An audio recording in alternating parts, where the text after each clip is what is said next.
না মানে একটা ধরা আর আরেকটা ছাড়া তো মনে হয় আপনার স্বভাব। রাস্তাঘাটে ছেলেদের আই লাভ ইউ বলতে বলতে আপনি তো দ্বিধাবোধ করেন না। ছেলেটা হয়তো এর জন্যই আপনাকে ছেড়ে দিয়েছে। আমি গেলাম প্রচন্ড রেগে। তার মানে এই অফিসারটা আমার কথা মনে আছে। মুখ সামলে কথা বলুন অফিসার।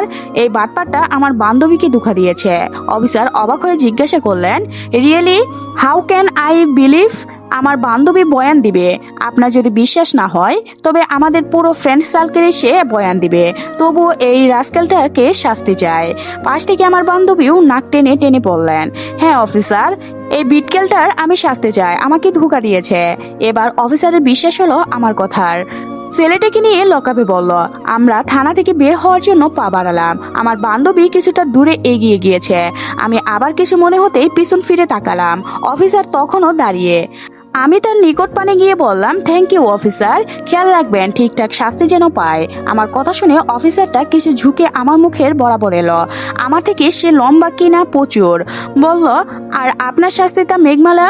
আমি ব্রুকুসকে শুধরালাম। কিসের শাস্তি?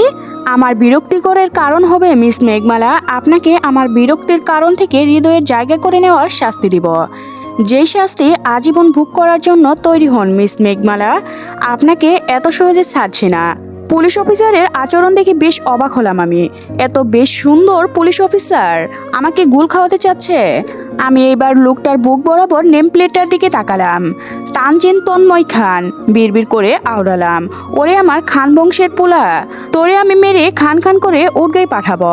আমার বিড়বিড় করা দেখে মিস্টার পুলিশ মানে তন্ময় খান বলল, কি বিড়বিড় করছেন মেঘমালা?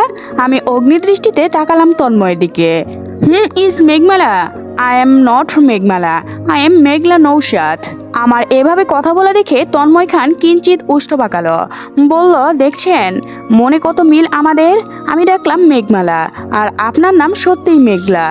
You sweet. বিরক্তিতে নাক কুঁচকে আসলো আমার সাথে আমার এলাকায় দাঁড়িয়ে একজন পুলিশ এমন করছে। চোখ গরম করে বললাম, ইউ আর জাস্ট রিডিকিউলাস। বলেই হন করে বেরিয়ে আসলাম। শালার বেটা আমার সাথে ফ্ল্যাট করে। দাঁড়াও চান্দু, আমার এলাকায় যেহেতু আছো আমিও দেখব ফ্ল্যাট কত প্রকার ও কি কি।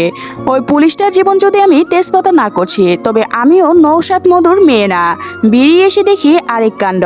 আমার বান্ধবী রিমি এখনো কাঁদছে। এটা দেখে তো আমার মাথা আরো একটু গরম হলো। এগিয়ে গিয়ে দিলাম রিমির মাথায় একটা চাটি। বললাম, ওই চেমরি, তুই ভ্যাবা করে কাঁদছিস কেন? আমার কথায় রিমির কান্না আরো বাড়ল। আমাকে জড়িয়ে ধরে বলল, দোস্ত, আমি ওই কুত্তাকে ভালোবাসতাম, ওরে আমাকে এভাবেই ধোঁকা দিল। আমি রিমিকে নিজে থেকে ছাড়িয়ে নিলাম। ব্যস্ত হাতে রিমির চোখের পানি মুছে দিলাম। ইস, ফর্সা মেয়েটার মুখটা কান্নার তাপে লাল হয়ে আছে। আমার বান্ধবী হয়ে তুই ওই পতরাকের জন্য কাঁদছিস? লোকে শুনলে কি বলবে? আর ওইটা একটা লোকাল বাস, তোর জন্য ভালো কাউকে খুঁজে দিব। আমার কথা শুনে রিমির কান্না থামলো, তবে মুখটা একটু লোলটিকে রয়েছে।